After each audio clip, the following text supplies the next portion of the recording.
pleasure here to be with you this morning to discuss a very important topic, as it was mentioned, youth, which is the future.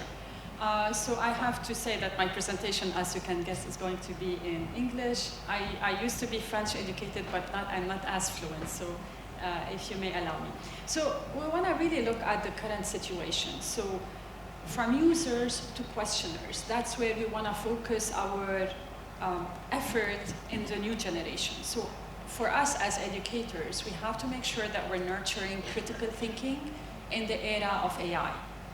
And I have to admit that from my side, I don't have any conflict of interest with any big tech company. So I work in technology, as you heard from my bio, but my views are mine, and I'm not biased by any external funder, except for one grant that I manage for Meta, and it's mostly a regional one.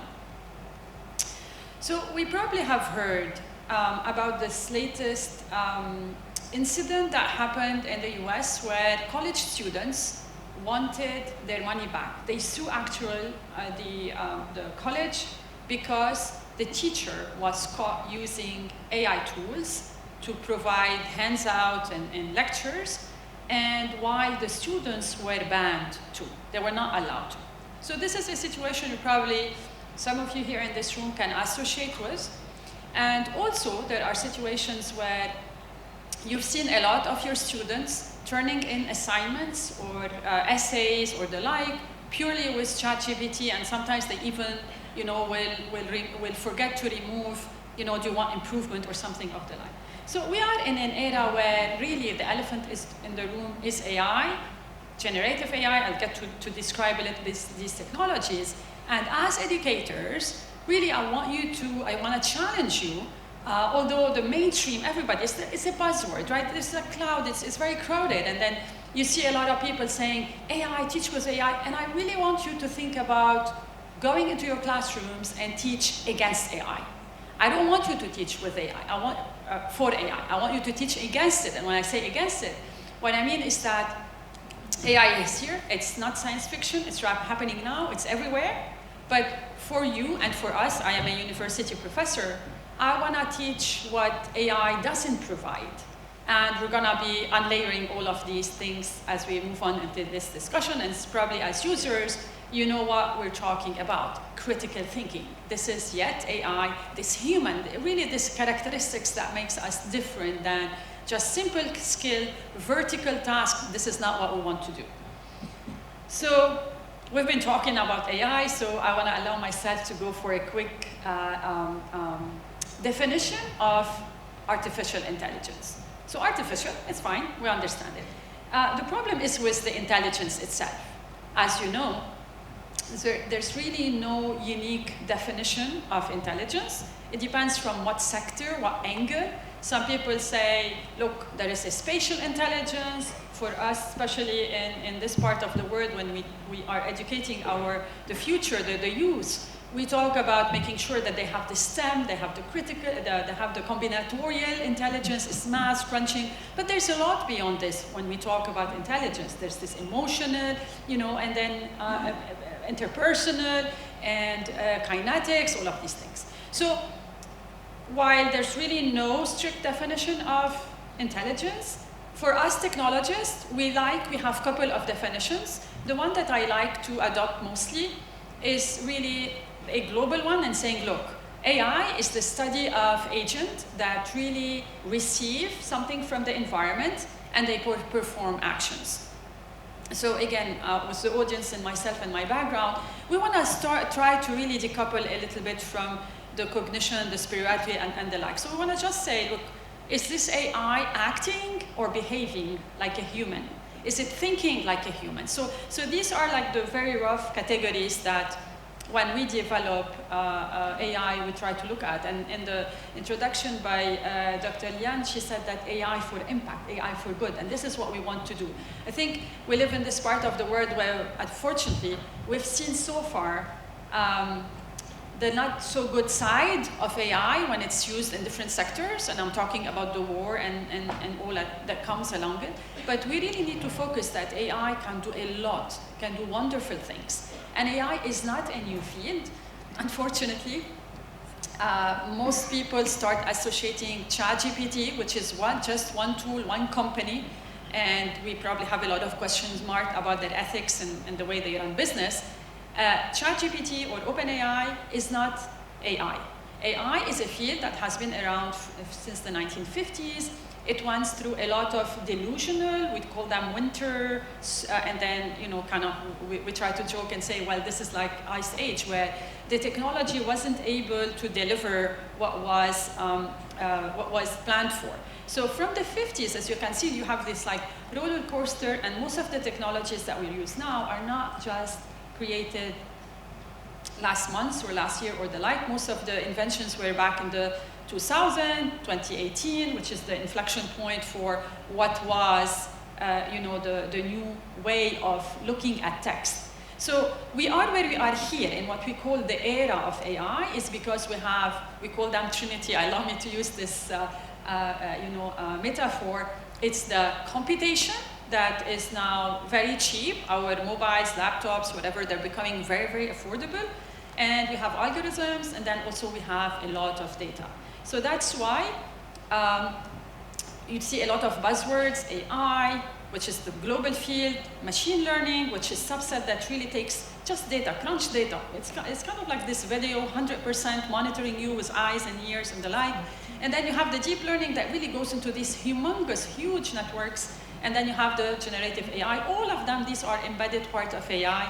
Generative AI is basically what we are experiencing now. This is the type of tools that can generate. You give them some kind of input, and they start creating videos, text, images, whatever. So with this, I would go a little bit off now the introduction from the machine learning and the context of where we are. And I want to zoom it a bit more, contextualize it for us as educators. So we're talking about AI in education and how we are dealing, or how we need to convey this message to the new generation. So let's look a bit in the learning theories of education and probably also situate ourselves in terms of the evolution in education, right? So the same way we have stages where technology and our understanding of interaction and bringing up youth has evolved. So we moved from education 1.0, 2.0, and again, unfortunately, it's not just a sequential one. In some part of the world, in Lebanon, we're not at the same education kind of version, depending on which school, which environment, and unfortunately, how privileged or underprivileged you are. You are. So, with this in context, if I want to collapse it in a different way and look at really the theories of learning, we have probably more than this. I reported on these type of theories, and again, as I said earlier, in some schools maybe we're still not at the level of, let's say, the experiential or the transformative learning. We're still more of this like earlier educational background where you're really requesting from the students a lot of memorization. And this is not going to work, and this is going to be detrimental for the new youth. Now that AI can pass an SAT test, it can pass an MCAT, it can pass even like the, lawyer's part, and it can be it can beat or meet the performance of a PhD graduate. So again, and here we have to go back. And it's not that our learning theories had missed these future-looking ones, it's just because maybe we have not been applying them. So with this, I want to put also another perspective of when we looked at learning theories, and irrespective of these learning theories, when we look at your course, your syllabus, your actual implementation, when we want to map back your learning outcomes into specific context, into specific, interactions with your students, right? The Bloom taxonomy, I think, is one of the major ones that we try to apply. And if you really look at the pyramid, right, it starts by remembering. And then you need to make sure that this is understanding. So we don't want to be stuck at these two levels, although they are very important. From a neuroscience perspective, we always acknowledge that this is like amazing. But we also have to go through the pyramid to apply, analyze, evaluate, and create. So if we see where we stand now in AI, the remember is not needed anymore. These kids can't, just like I have an 11 years old, and it's so important, so interesting seeing him growing. He doesn't want to remember, and myself, I've always been very supportive of this. But if I remove remembering, I still need to have the rest of the stack of this pyramid still on. So this is really a call for us to really reflect on how is the curriculum being built. So this slide is showing you that we're talking about AI, and let's compare it a bit with the human learning. So we have our natural intelligence, the one we created with. There's a lot of learning material. I'm sorry, this shows just like books, but it could be anything, right? Interactions and tangible, non-tangible learning material. And then with this, we're building learning skills. Not skills, learning skills. And that's the important part of things. Because when we look at the machine, it has a lot of models, and this is what I've introduced you to with the different Gen AI, deep learning, and the like, and then you have a lot of data, and then it kicks in skill learning. So AI is really shifting the learning from struggle. When we used, I am a product of the previous educational system, and I do remember very well when I had to remember the istizhar and the poésie and the intonation and all of this. That was very tedious. It was not fun back at that time, but it formed me. It made me who I am. So the struggle that we went through, us, you, everyone, and the previous generation, has been converted for this new generation to a certain shortcut. So this is why it's very important to look at what are the negative impact and what would be maybe, if you want to still stay positive, say, what would be the new role? Can we define a new role for the learning organizations in the area of AI? And that's probably, if I want to summarize it, I want to collapse it into two dimensions: designers of cognitive ecosystem, and making sure that we are the stewards of this integrity, like the quality of the knowledge, the safeguard, the bias, this inclusion, this critical inquiry, all of this. This is something that we need to be working with. So what are trends in new technologies and innovation methodologies? So as educators, you can use to improve or to enhance your delivery, right? So there's a lot of generative AI in learning design, right? So you give it, it's very creative, you have a lot of tools. I have one slide that can summarize things for you. You can also use AI for collaborative learning, where it brings in more the teamwork with the students. Immersive AI learning, where you have these simulations where many times many people cannot afford having the physical environment the way it is. So AI with the augmented, the VR, and all of this brings in more equity, right, somehow to education. And then last, learning analytics for impact. I'm an educator, and I'm always overwhelmed with 40 students, 50 students coming in every semester, and I have to follow up, and I need to make sure who is behind, and I teach AI. So it's amazing how much I could use AI for these analytics so that I can improve myself. So other than these innovative tools, there is opportunities when we talk about AI in learning and knowledge transfer. Building on what we have said, I think you can see the ease of implementing personalized learning. In general, all our classes it's the leveling off, right? You have the kids who are very smart, they get very bored in class, and then the one behind, they're struggling, but then they could be in the same environment, having the same kind of experiences, but having this personalized learning. Without AI, personalized learning would have been a nightmare for us educators, because it's somehow you're teaching 40 different versions for a class of 40. But with AI, it's very simple. I'll show you a quick example shortly. So other than this is like, how can you summarize again when you do delivery, see how it was received, micro-learning, making sure this student is behind for, let's say, a matrix multiplication kind of concept, you zap her in. Translation and localization, most of the time we import our curriculum.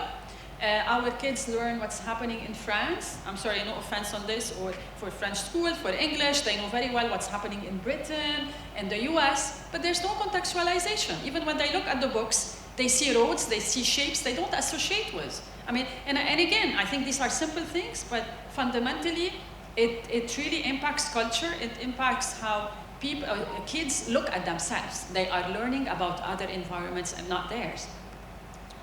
We might not have a lot of good stories to say about our environment, but still, there are something that needs to be contextualized.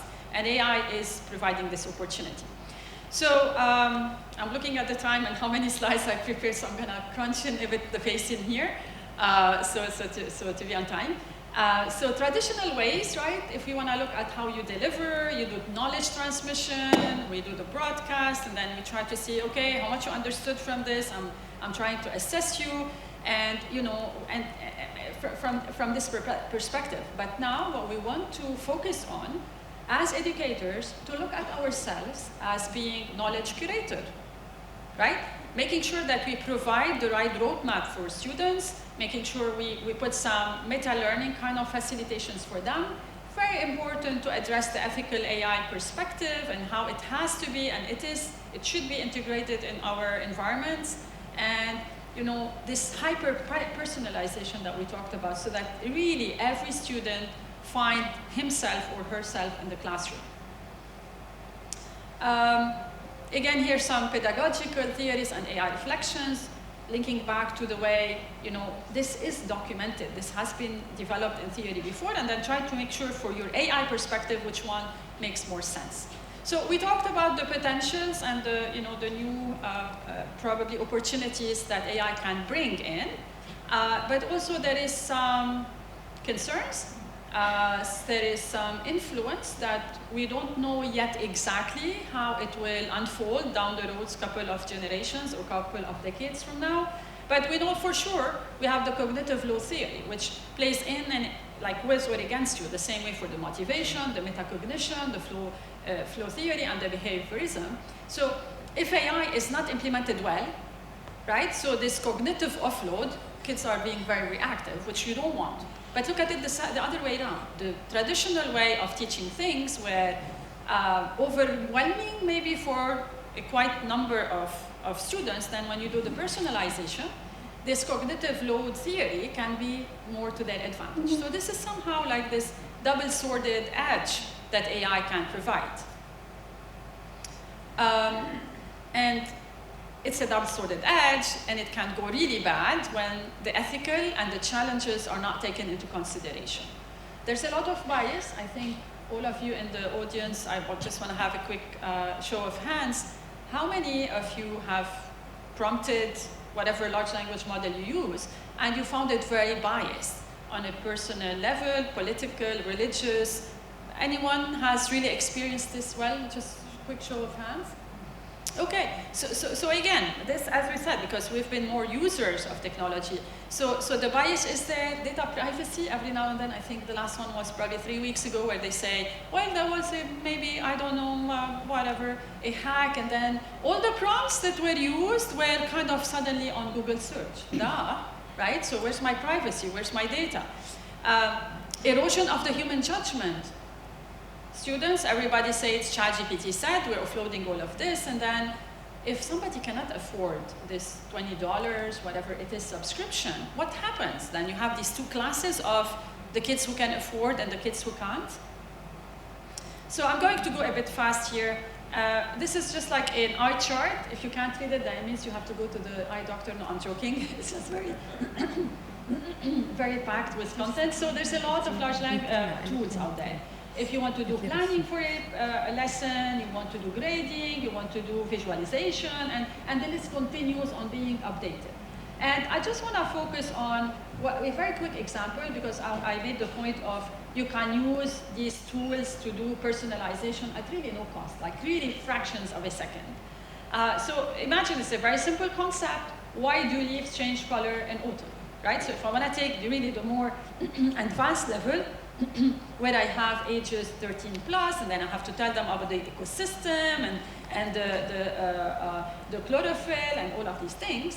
In general, you say, well, they are still bad bakir عليهم, right? This is commonly said in, لا ما في bakir. The kids needs to be exposed very early on concepts so that they really associate with the environment.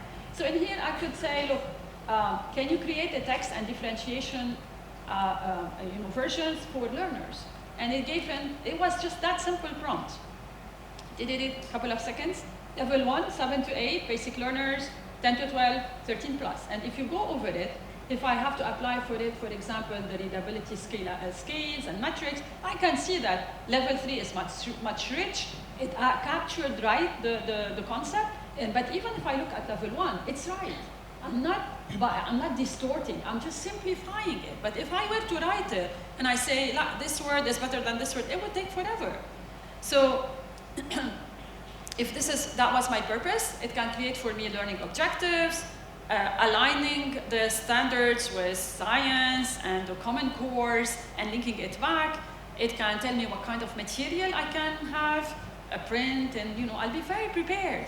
And to be able to start this kind of warm-up, breaking the ice with the students, it can tell you a few tips in here. It can provide some guided learnings, and then give you what should be the right amount of time for this. And if you try it, again, I'm gonna scroll through this a bit fast, you see that it works. And it's very easy. So it is going to be augmenting your capabilities in a very good way. So I will close in here with a couple of concerns that we just rehashed, but being somebody who works in ethics and the like, I always try to kind of balance it and make sure that we are aware of all of this. So I want to just play one quick video here. Develops and becomes more powerful. I believe it's important to build trust through transparency and communication between humans and machines. So that was like 2 years ago. This is not really a new punch, but it just gives you. Trust you as a machine as AI develops and becomes more powerful. Trust you see the eyes? Not given. As AI develops and becomes more powerful, I believe it's important to build trust through transparency and communication between humans and machines. Okay, so this was an old conference done by robots. I've had the opportunity to interact live with these robots. They're not scripted, so they come on the fly and they respond. So just to tell you where we are, and then you saw the reaction on the, and it was on purpose, right? So it's not saying the truth. And so just to see to what level robots are becoming more human-like with their behavior. So I will really close with 2 slides, skills for an AI world. I think if I were to summarize them, I would focus on critical thinking, critical thinking, critical thinking. For reaching this, we have to make sure there is the digital literacy, data literacy, that is very important, social and emotional learning, that is really has always been part and should be staying there. Making sure the kids really are so strong on their creativity, and also making sure that the ethics element is very, very clear. So AI will never doubt, argue, or dream. That's our work. So education should teach students not just to use AI. I just started my presentation, teach against it, but to outthink it, to see its bias, its stats, its authority, and defend their own voices. So tomorrow, don't just ask your students for answers. Tell them to ask better questions, because the world has changed. And with this, I close my presentation. This is my LinkedIn account. If anyone would like to stay in touch or have any questions, I'll be happy to attend. Sorry, I probably went to the extreme. You said 20 to 25 minutes, so. No, you're totally in the middle, so.